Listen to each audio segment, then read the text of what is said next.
All right, welcome back. Best hour of their day coming at you on a holiday. We come at you 24/7, 365. That's not actually true. We come at you Monday through Friday. Most Monday through Fridays, most days, most times. But anyway, if you're listening to this, happy Thanksgiving. Or if you're listening Friday or Saturday, hope you enjoyed and maybe you're getting out there burning off some of that turkey. Today, Fern and I are going to talk about how you can run busy classes, the holidays, be it Thanksgiving. What are some of the big ones, Fern? So Thanksgiving, like 4th of July, Memorial Day, Labor Day, Hanukkah, um, Hanukkah, I guess. Yeah, if you're going to do all of those days. all 8 days. What else? Halloween tends to be like that. Christmas, New Year, stuff like that. There was a couple years towards the end of when I owned the box that we were actually open 365 days. Have you ever done that? I've never been open 365 days, but I think the most we've ever been open is probably like 355 because we used to be open on Sundays. We're not open on Sundays anymore. Oh, well, that's awesome. And that's a whole nother episode that we should definitely dive into. My last box, we kept closed on Sundays, not for any religious reasons. It was just, hey, we all need a break every week, and be it the owner, the coaches, even the members. It's a something to consider. I wouldn't necessarily just shut down on Sundays if it's not something you've been doing, but let's have a full episode on that. Today, let's talk about those busy days, because the challenge on those busy days, all the holidays we just mentioned, isn't so much that it's a holiday, it's that we tend to run one class. Yeah. So we tend to run maybe one or two, but they tend to be very large. Like it's not uncommon for our classes if we swap that out and maybe run two classes a day for maybe both of those to be 30 each. Which by themselves are significantly big classes. 30 people in a class is big. If some boxes are running one, it wasn't. I would say we've had classes that were approaching 100, especially on like the Murph days where Memorial Day or even a Christmas Eve type workout. So let's just talk about some best practices, things to think about, things you can do well when having such a busy class. A holiday's coming. What are some of the things you start to do in advance to prepare for that? So there's kind of two principles that would help you manage like these really large classes that would, like, if you just abide by these two, you could sort it out and it'd be very logistically simple for you. So the first one is, if you're going to put a barbell in that day, it's a partner workout. If you're not going to put a barbell in it, then make the movements very simple, right? So nothing complex, no bar muscle ups, ring muscle ups, handstand push-ups, because as the number of people grows, and if you do want to make it an individual workout, it needs to be fairly simple. It needs to be more of a grind, more of like one of these monster mash workouts that's just a trudge through the mud rather than this really high skill workout. And you can do it really, really well both ways. But if you're going to use a barbell, make it a partner workout. If you're not going to use a barbell and you want to do it, or you're not going to use a partner workout, then make it very, very simple so that it's fun. Let me ask you a couple of questions about that. What are some examples of what can you think of any workouts specifically? Even you have a 30-person class. I mean, me personally, I tended to go one class just because your coaches don't want to necessarily work on the holidays. You don't necessarily want to be there if you're going to be there. It's nice for your members to just have that one slot where they're like, okay, this is my time, I get to work out. And also, I always found they were super energetic and great for the community because you'd get the great mix of morning, noon, and evening people all in one class. But with that being said, throwing a barbell into even a 30 or 50 person class can be cumbersome. So like, what's an example workout? I would say, we could use like a hero workout. Like if you were going to do something like, oh God, the name of it is escaping me now. I think it's a 30-minute AMRAP, or is it 30 rounds of deadlift, push up, box jump? You know what I'm talking about? I remember that one. And then the other one you made me think of that I ran a couple times was a hero WOD called Badger, which was like 3 rounds of 800-meter run, 30 squat cleans, and I think 30 pull-ups. Yeah, something like that. And again, you could take something like that and call it everyone has to complete it, maybe bump up the reps. But I love team workouts, and I think it's a great way to build your community. I mean, some other things you can just do are like, heats of, for example, New Year's Day every year we ran Fran. Every year on New Year's Day it was always Fran, but it's 10-minute cap, and you're just running multiple heats. So you can still do it that way, but I'd say take advantage of the opportunity to build your community, like Fern said, and throw some team workouts in there. But the programming is simple. Just be smart about it. Your space, your equipment. Maybe get a little, something to consider that we were diving into of, what are some things you can do. It's probably a day you want to make sure people sign up in advance for, to get an idea of how many are coming in. Yeah, if you do that for your gym, go ahead and do it. I prefer a little bit of I guess more inclusiveness or chaos on those days, because I just think it's fun. I just think it has to be controlled chaos. Like, I don't think it can be like people bouncing off the walls and like, a gajillion people. But I want everybody to come in. So I don't want to limit that. I want to encourage people to come in. I just want to make sure that we have control over it via the workout, via how we program it, how we utilize the space, all that stuff. Because those are all things you have in your control. In those scenarios, if it gets away from you, that is 100% my fault as a coach. When you say get away from you, like what do you mean by that? Meaning like I programmed something that was just a logistical nightmare, or I didn't partner up when I should have, or I created a workout that had 15 as a 15 movement chipper, just things that like that kind of look and sound like you shooting yourself in the foot for no particular reason. Well, when you say that, my immediate thought goes to the 12 days of Christmas workout. For those that are listening, you can't see Fern. His eyes actually rolled 360 all the way around his head. But I love that workout. And I love, so with Albany CrossFit, for example, I had a lot of traditions. And one of them was the New Year's Day Fran. We did Murph on Memorial Day. And we did the 12 days of Christmas on Christmas Eve. Now, with that being said, it was a shit show. But everybody knew what to expect. And you knew, hey, depending on which one we ran that year, we ran there's so many different versions. You might get to the box jump and say you have to do 8. I might have to wait for Fern to finish. You're not necessarily trying to get the best time that day. It's for fun. Yeah. And it's not that I hate that workout. It's just that I've seen it done so poorly so many times. I've seen that workout done a dozen times over a dozen years. And I just think it can be done really well, and it can be really, really fun until you start putting things like a squat snatch in, a muscle up, like all of these things that have no business in a workout like that. A workout like that should much more resemble like something that looks like boot camp, which is like low skill movements, just having fun and moving, nothing complex or terribly difficult, where people, like where they're going to need a lot of space, or there's going to be, or there's going to be a requirement for a significant amount of warming up or coaching prior to. Absolutely. Like that box jumps, burpees, pull-ups, even push-ups, air squats. Yeah. Right.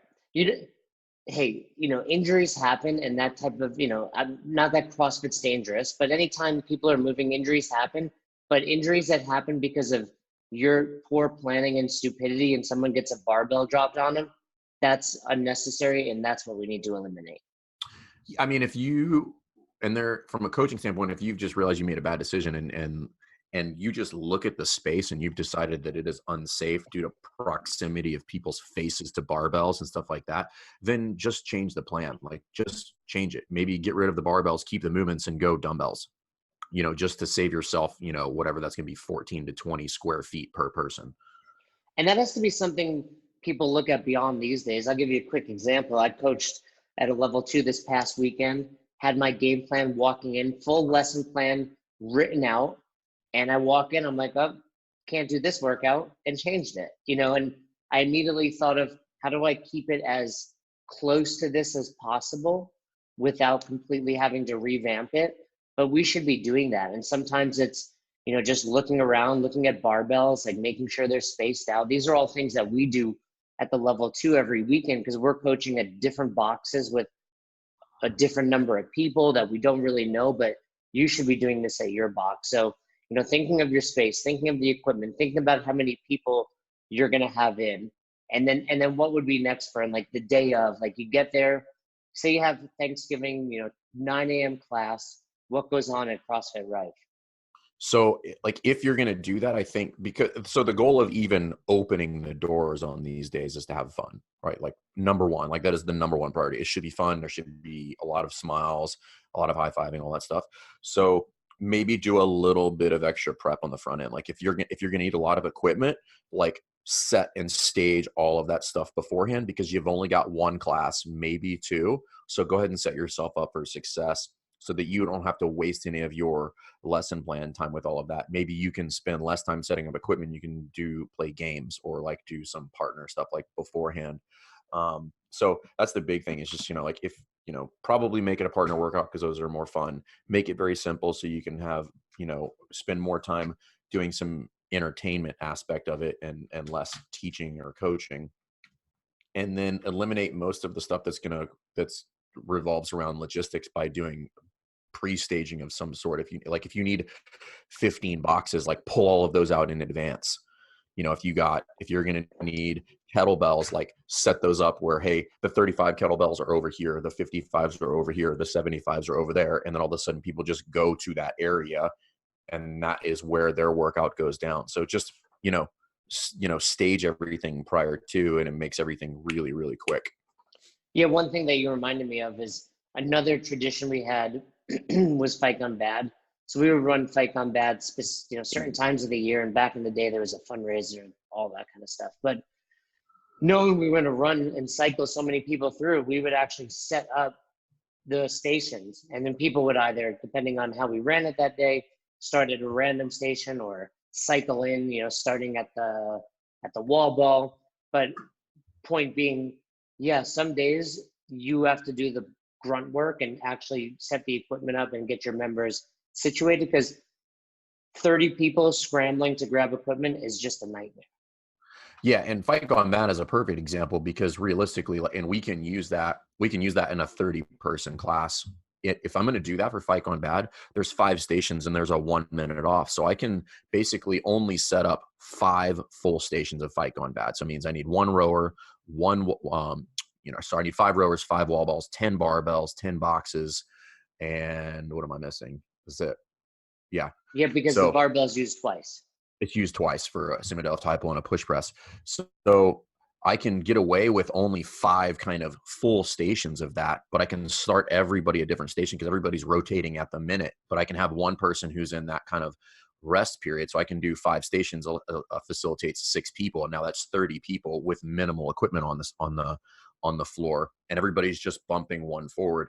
And it doesn't matter where they start. So somebody's going to start on the rower and then go directly into rest. So what? Who cares? They're not going to care at the end of round 5 or 3.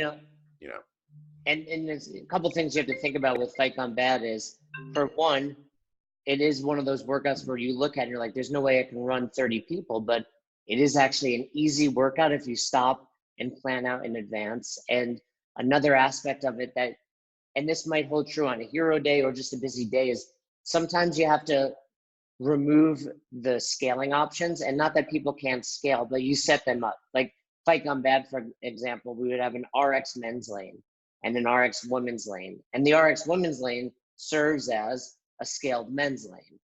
And then there's the ultra scaled lane, which is, scaled for ladies or injured people. But that's a day where it's like, you don't get to say I'm using 65 pounds. No, you're either using 75 or 55.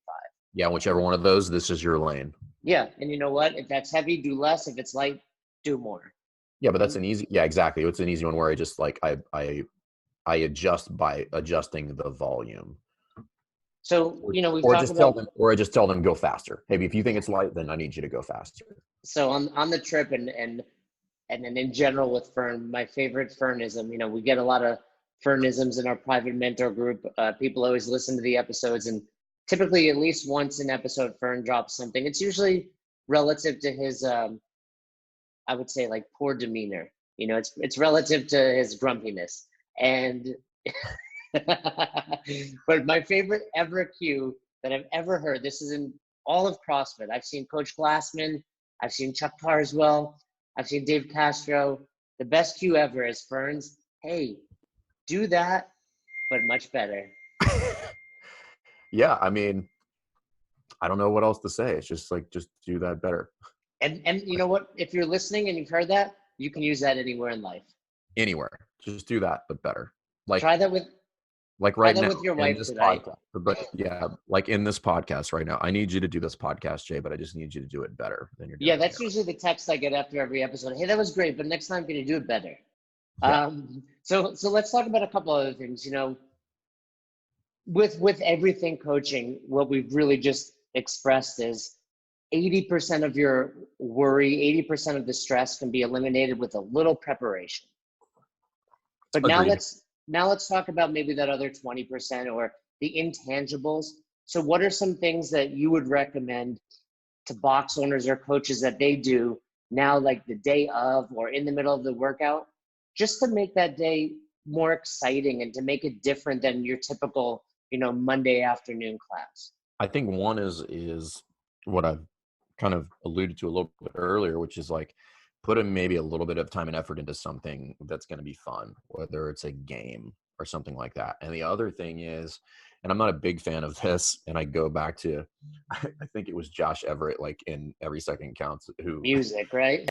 yeah, it was a music. He's like, hey, if you need music to work out, then this probably isn't for you. But yeah, maybe put a little bit more time into your playlist, or like we've done fun things where, you know, if it's a 20-minute workout, like every 5 minutes, we're going to change the decade. We're going to start, you know, in 80s and then go 90s and then go early 2000s and then go 2010 plus. And we just kind of switch the genre every 5 minutes. And it just kind of gives people something else to think about when they're going through the workout. Because every once in a while, something will come up and it'll be very, you know, nostalgic, you know, like something comes on and you're like, oh, Belle Biv DeVoe, haven't heard that one in a while. And I forget about the suck that I'm going through at that point. So Yeah, I love that. A couple things that I've done is, you know, in Fight Gone Bad specifically, I love changing the music or any interval workout, like every time the next interval kicks off, because for that reason, sometimes it gives people just a little boost. And you can have someone in charge of that. You know, if you're coaching, that probably shouldn't be a high on your agenda. And then the other thing I've done in the past is put out like a public playlist, you know, with Spotify and some of those other apps these days. You can, you know, hey, everyone, put one song on, and then those people, it's fun to see when that person's song comes on, they kind of light up, like Fern said. What's your opinion on Christmas music at around Christmas time in a workout? I mean, it's not super motivating, but if you want to throw it on, throw it on. Man, Roz has been blasting Christmas music since we've gotten home from the box store, and I'm like, it's not even Thanksgiving, and she's just nonstop Christmas music. Well, around the house, I'm fine with it. But like in mid workout, I don't want to hear jingle bells or, you know, grandma got run over by a reindeer. Well, you can, you know, there's some more modern stuff, but it goes without saying, we need more Hanukkah songs.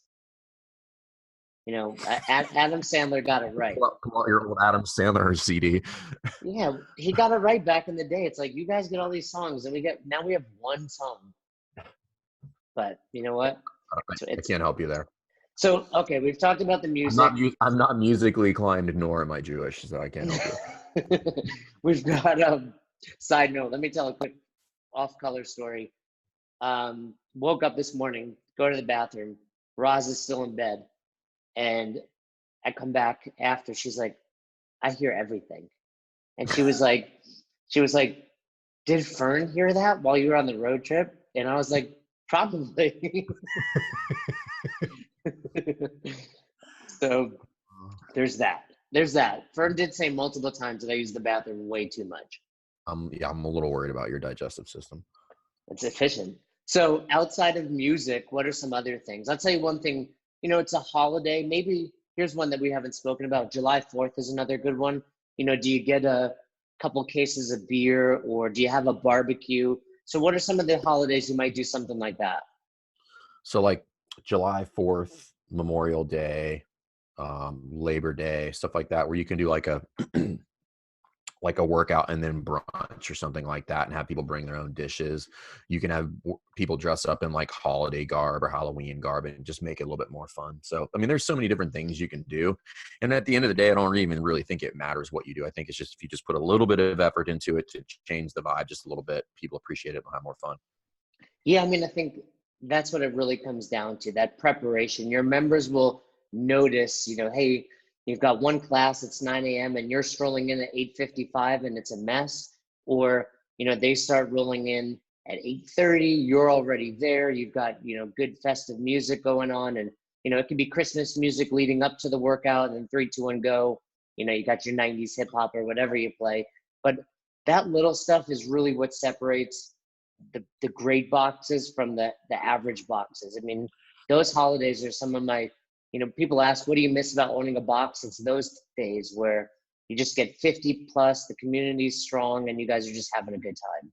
And it doesn't always have to be on the holiday. You can do it the day before or day after. So for instance, like I am a fan of closing. Like I'm the first one to try to close the gym, and then the staff usually strong arms me to open in some capacity. So like we're going to be closed on Thanksgiving, and then Black Friday we'll have like modified hours. We're only going to run 4 classes that day. So as a gym owner, like take the day off if you need it. Like don't be afraid to close the gym. It's fine. Like people aren't going to jump ship on your affiliate. So I do think that's worth noting is that you don't have to be open. Like I don't even think it's a good idea to be open all the time. Like close the gym. It's fine. I'm the first one to close the gym because I'm not a fan of like asking people to come in and work on days that I don't really want to work because I work most days. So I'm like, well, this is a holiday. I'm taking the day off. Yeah, 100% what Fern just said. I was a little crazy and obsessive. It was kind of like a cool thing to say we're open every day, but don't burn yourself out. Don't burn your coaches out. Don't feel bad for closing. And if you do start to feel bad, I used to just put up an at-home workout. Yeah. I mean, there's so many solutions there. I think it's like, but I don't think it's either or. Yeah, I think there's a fine balance that you'll have to slowly work your way towards, like the more you do it. Like as demand creeps up and more people want a holiday, then so like for most of those holidays where I'll put out like this is a hard close, we're not being open. That doesn't mean that a coach can't come in on their off time and open the gym if they want to, but I'm not going to make them. Like if they want to come in, it's not going to be an advertised time. It'll be a quick post on Instagram or Facebook. Hey, open gym from this time because so-and-so wants to run a workout. If you see it, great. If not, I'm not that worried about it. And with that being said, before we wrap up, that is the alternative. Hey, open gym 10 to 12. Your coach comes in, maybe he's not coaching, maybe he's working out, but the gym is open. So your members, if you're worried about them complaining, hey, we do have open gym. You can come do your own thing. Here's an example workout or make up something that you've missed. Yeah. All right. Well, we hope everybody enjoyed. Have a happy Thanksgiving. Fern, both you and I will just be at home, it sounds like, for Thanksgiving. Nothing special. Yep. Just hanging out with the fam, probably have some people over, eat lots of food. My members and I were joking around yesterday. We're doing a calorie challenge in December. Like how many calories you can burn total, and had a couple of people ask, they just wanted clarification. And they said, I just want to make sure that this is not a calorie intake challenge. This is a calorie output challenge, right? And I said, correct. However, I am considering putting out a challenge to the listeners of who can have the least amount of caloric output and the most amount of caloric intake just for Thanksgiving. Right. Who can be the most gluttonous at CrossFit Rife? Yeah, exactly. If you had, so 2 questions. One, and I don't want you to offend anybody, but at the same time, who would win at CrossFit Rife?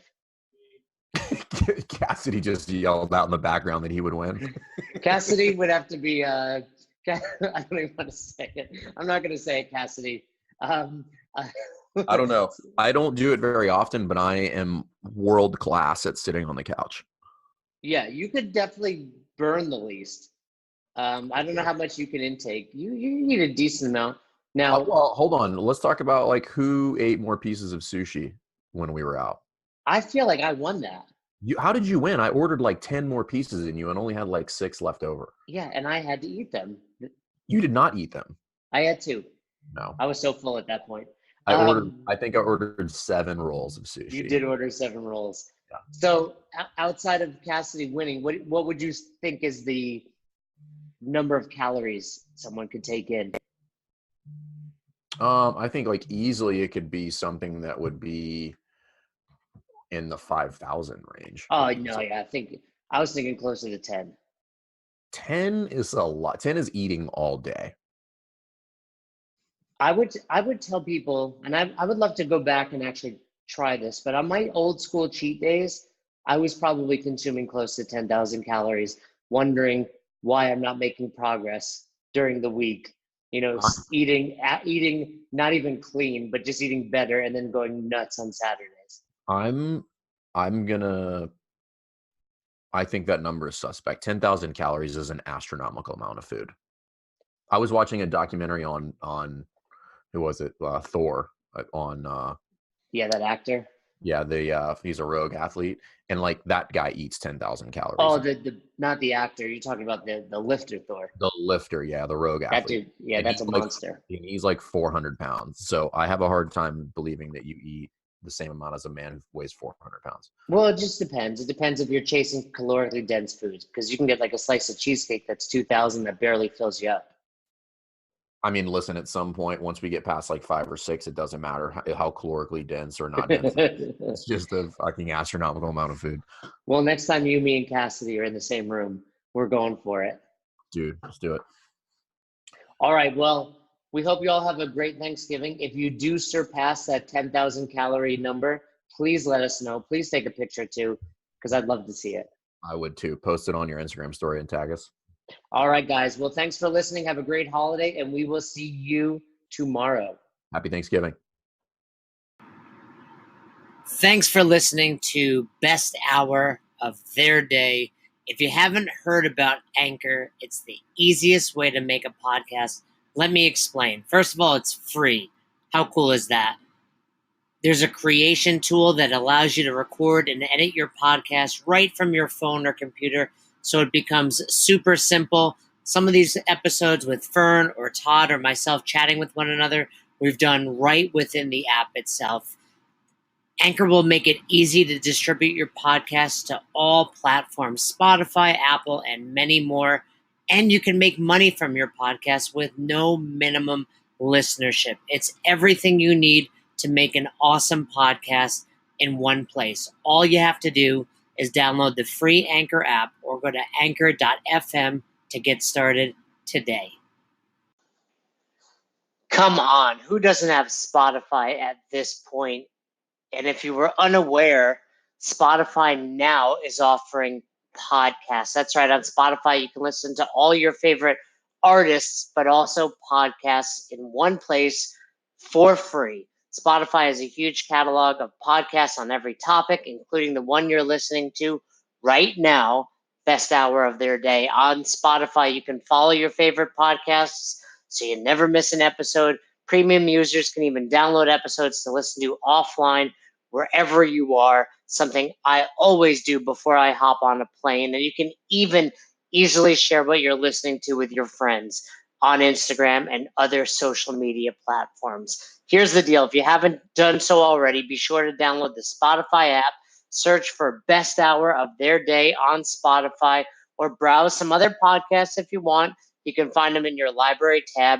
And also make sure to follow me so you never miss an episode of Best Hour of Their Day.